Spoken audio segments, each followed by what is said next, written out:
Hello students, in this video of class 12 business studies, we will discuss the principles of management, principle, centralization and decentralization. Centralization का मतलब क्या होता है? Concentration of authority या फिर power कुछ लोगों के पास जो top level पर है. और decentralization का मतलब क्या होता है? Evenly, equal distribution power का at every level of management. Her level of management में पावर का इक्वल डिस्ट्रीब्यूशन.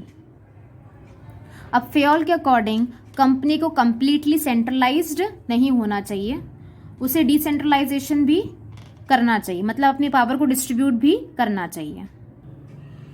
और कंप्लीट डिसेंट्रलाइजेशन भी नहीं करना चाहिए. मतलब होना ये चाहिए कि आप अपनी पावर को पूरी तरीके से डिस्ट्रीब्यूट भी नहीं कर सकते और आप पूरी पावर अपने पास भी नहीं रख सकते. तो अल्टीमेटली आपको पावर को कॉम्बिनेशन में या फिर बैलेंस करना चाहिए, सेंट्रलाइजेशन और डिसेंट्रलाइजेशन का. मतलब जो इंपॉर्टेंट डिसीजंस है, स्ट्रैटेजिक डिसीजंस है, उनकी पावर अपने पास रखो और जो कम इंपॉर्टेंट चीजें हैं, कम इंपॉर्टेंट डिसीजंस है, उन पावर को क्या कर दो, डिस्ट्रीब्यूट कर दो. ठीक है. तो डिसेंट्रलाइजेशन और सेंट्रलाइजेशन में ये होता है. A small organization can be well organized and managed with centralized technique, but अगर एक छोटे ऑर्गेनाइजेशन है तो वहाँ पर सेंट्रलाइजेशन से काम हो सकता है, लेकिन एक बड़ी ऑर्गेनाइजेशन में आपको डिसेंट्रलाइजेशन की जरूरत है, आपको पावर को डिस्ट्रीब्यूट करना पड़ेगा. Secondly, if employees are efficient and competent then they can be trusted by having decentralization, but if employees are not fully developed and are less in number then there must be centralization. अगर employees efficiently काम कर रहे हैं, मतलब अच्छी तरीके से काम कर रहे हैं, कम कॉस्ट पर बेहतर काम कर रहे हैं और कॉम्पिटेंट है, मतलब केपेबल है, उनके अंदर क्वालिटी है, अच्छी टैलेंटेड है, तो हम उन पर विश्वास करके, ट्रस्ट करके पावर डिस्ट्रीब्यूट कर सकते हैं एम्प्लॉयज को. अगर वो फुल्ली डेवलप्ड है, ठीक है, और अगर वो फुल्ली डेवलप्ड नहीं है और बहुत कम है नंबर में एम्प्लॉयज, तो वहां पर सेंट्रलाइजेशन की सही है, वहां पर डिसेंट्रलाइजेशन करने की जरूरत नहीं है. Fayol advise not to have complete centralization और complete decentralization but a combination of both. Fayol ने क्या एडवाइस करा है? पूरी तरीके से सेंट्रलाइजेशन भी नहीं होना चाहिए, है ना, और पूरी तरीके से डिसेंट्रलाइजेशन भी नहीं होना चाहिए. इन दोनों को क्या होना चाहिए? कॉम्बिनेशन यूज करना चाहिए. ठीक है. अब हमारी कंट्री में सेंट्रलाइजेशन और डिसेंट्रलाइजेशन कैसे यूज किया जाता है ये आप देखिए. जो पंचायत है हमारी कंट्री में have been given more powers to decide and spend funds granted to them by the government for welfare of villages. मतलब हमारी गवर्नमेंट ने पंचायत को पावर दे रखी है कि वो विलेज से रिलेटेड खर्चे कर सकें, जिससे उस विलेज का क्या हो सके, वेलफेयर हो सके. तो ये क्या है? नेशनल लेवल पर डिसेंट्रलाइजेशन है. मतलब जो सेंट्रल गवर्नमेंट है उसने अपनी पावर शेयर करी है, पावर डिस्ट्रीब्यूट करी है किसी विलेजेस को, जिससे वो विलेज लेवल पर डिसीजन ले सके और फंड्स को स्पेंड कर सके. अब इस प्रिंसिपल के पॉजिटिव इफेक्ट्स क्या है? Positive effects of this principle, benefits of centralization as well as decentralization. जब हम कॉम्बिनेशन यूज करते हैं सेंट्रलाइजेशन और डिसेंट्रलाइजेशन का, तो दोनों के ही फायदे हमें मिलते हैं. ठीक है.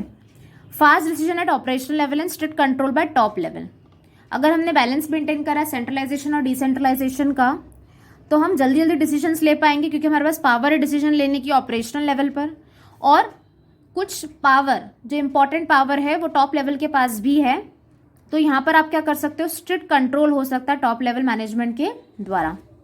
अब consequence of violation of this principal, अगर ये प्रिंसिपल नहीं फॉलो किया गया तो कॉन्सिक्वेंस क्या होगा इसका?